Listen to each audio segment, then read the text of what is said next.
आज मौजे गाव माहिती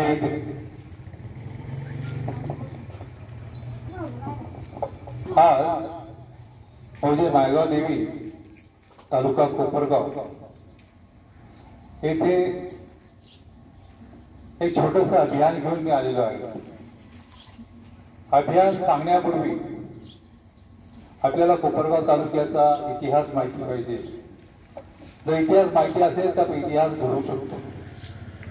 नाशिक पासून तर पैठणपर्यंत हा जो परिसर आहे गोदावरी दोन्ही तीरावरती याला पौराणिक महत्व आहे।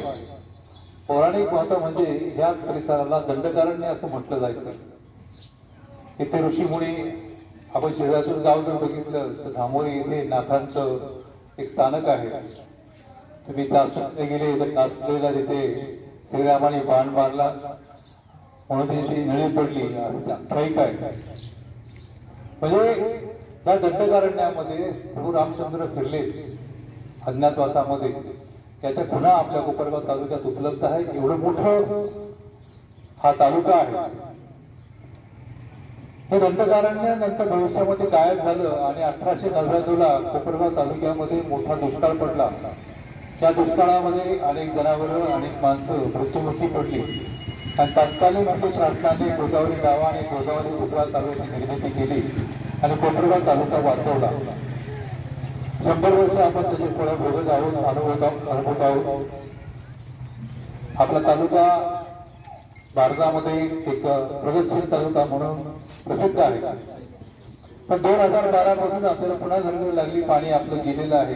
कालवे फक्त वर्षातल्या 3 आवर्तून चालतात। अशा परिस्थितीमध्ये आपल्याला थोडं बदलण्याची गरज निर्माण झालेली आहे। पीव्हीसीची क्रांती झाली। आपण गोदावरीवरून पाईपलाईन करून आपल्या शेतामध्ये पाणी नेऊ लागलो। त्यांना शक्य आहे त्यांनी नेलंय आणि त्यामुळे थोडं हे पाण्याचा तेवढं वॉटर वाढला।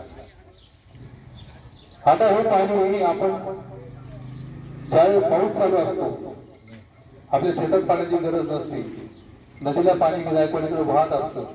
अशा काळामध्ये जर आपण शेततळे बांधले आणि हे पाणी आणून आपल्या शेतामध्ये जिरवलं भविष्यामध्ये रब्बी हंगामामध्ये किंवा खरीप उन्हाळा हंगामामध्ये स्प्रिंकलर वापरून किंवा ड्रिप इरिगेशन वापरून आपण जर आपल्या भागात पाणी टिकवलं तर आपला भाग समृद्ध होऊ शकतो।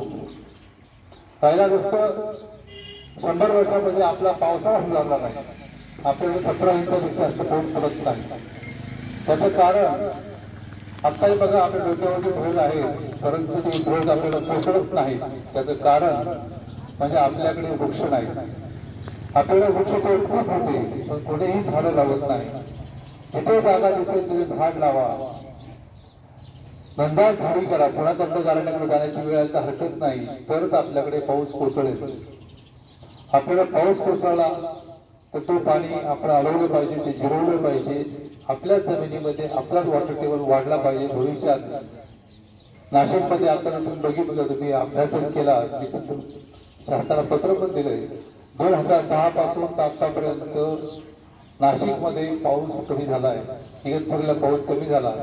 आपल्याला 2006 पासून नदीला फार कमी वेळा पाणी आलेलं आहे। हा धोका आहे, भविष्याचा धोका आहे। इंडस्ट्रियलायझेशन किंवा तिकडे शहरीकरण वाढले त्याचे दुष्परिणाम आपण भोगणार आहोत। त्या नदीला पाणी येईल की याची शाश्वती नाही। आपलं पाणी आपण निर्माण करण्याकरता आपण झाडं लावली पाहिजे आणि आपल्याकडे पडलेल्या पावसाचं पाणी आपण जिरवलं पाहिजे। एवढंच सांगण्यासाठी मी आजचे अभियान घेऊन तुमच्या गावात आलो होतो। धन्यवाद।